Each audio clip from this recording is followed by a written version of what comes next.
Health awareness रहेगी तो wealth की अवेयरनेस भी बनी रहेगी और शरीर बीमारियों के हमले से और इकोनॉमी पर जो अलग अलग हमले हाइजीन हो रहे हैं अवेयरनेस। उससे बचा रहेगा और घर में हाइजीन भी रहेगा। स्वामी जी, योगाभ्यास का तो एक बड़ा पावरफुल सेशन आज हो गया। अब उसके बाद प्राणायाम की बारी है, क्योंकि प्लास्टिक के कणों का जो हमला हमारे शरीर में होता है वो कहीं ना कहीं हमारे ब्रेन सेल्स को भी डैमेज करता है। तो ब्रेन भी हेल्दी रहे, अच्छे से काम करे, उसके लिए एक प्राणायाम का सेशन करवा दीजिए। अनुलोम विलोम बहुत ज़रूरी है। तो ऐसा करो, एक बहन कपालभाति कर लो, एक अनुलोम विलोम कर लो और एक ये भ्रामरी गीत कर लो। इससे भी ना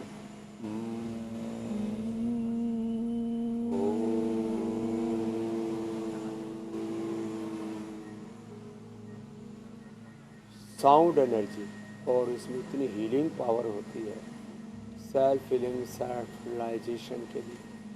इससे बेहतर कुछ नहीं। तो आजकल तो घरों में पेंट तो छूट ही गया। घरों में पेंट से लेकर के फिर फ्लोर क्लीनर, टॉयलेट क्लीनर, इसमें तो कितने रेर जहर अंदर जाते हैं। इसलिए जो पीछे घर बनाने देखो, इसमें नाम मात्र का सीमेंट लगाया, पत्थर, कोई टाइल भी नहीं। टाइल भी सिंथेटिक होती है, टाइल उसकी जगह पत्थर, जोधपुर का पत्थर, और फिर ऊपर छप्पर और फिर देवदारू की लकड़ी।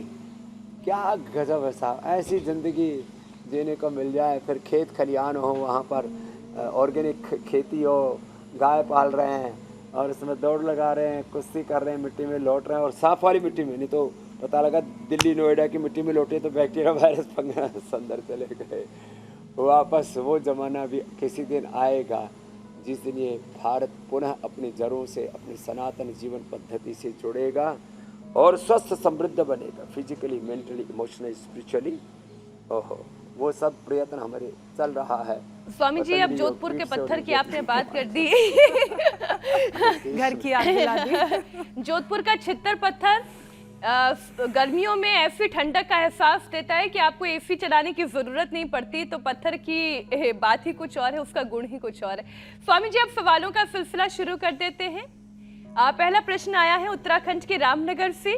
राजेंद्र रावत पूछ रहे हैं उनके बेटे के लिए, उनके बेटे के पेट पर फैट लगातार बढ़ता चला जा रहा है, इसे कम करने के लिए क्या आयुर्वेदिक उपाय करें और क्या योगाभ्यास करें?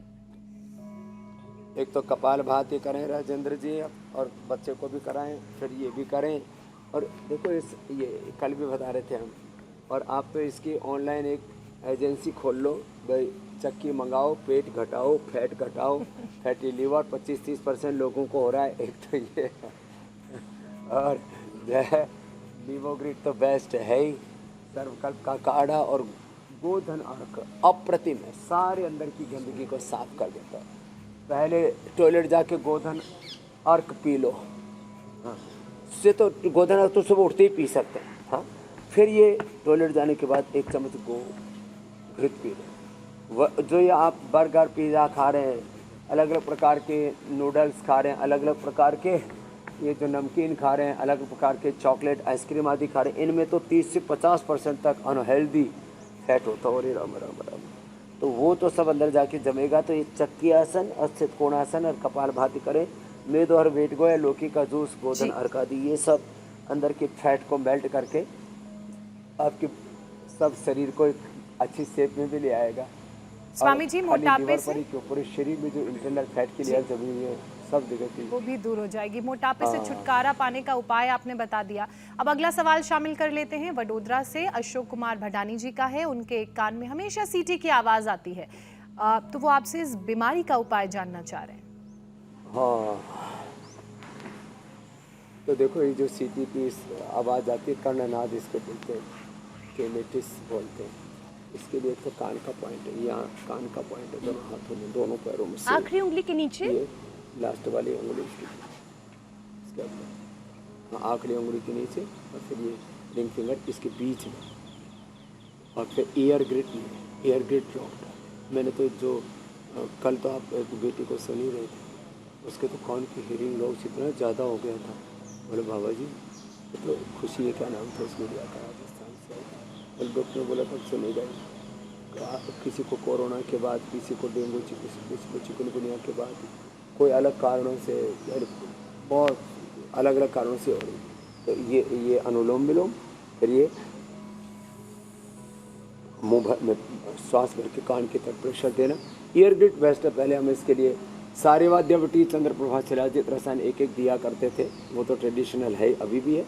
लेकिन ईयर ग्रिट उसके लिए अप्रतिम है। अंदर की गली सड़ी हड्डी भी ठीक हो जाती है। कान की नसें जो सूख गई है वो ईयर ग्रिट से, और आँखों की नसें सूख गई तो आई ग्रिट से जी वापस रिजिवनेट हो जाती है। जैसे पेनक्रियाज को रिजिवनेट कर लिया तेजस ने, बस करना ये है कि हर दिन मेहनत करनी है, हर दिन अपने आप को जगाना है, हर दिन उठना है, हर दिन योग अभ्यास करना है। जो बातें भूल गए हैं उन्हें दोबारा अभ्यास में लेकर आना है, और consistency is the key to success, बस ये याद रखना है।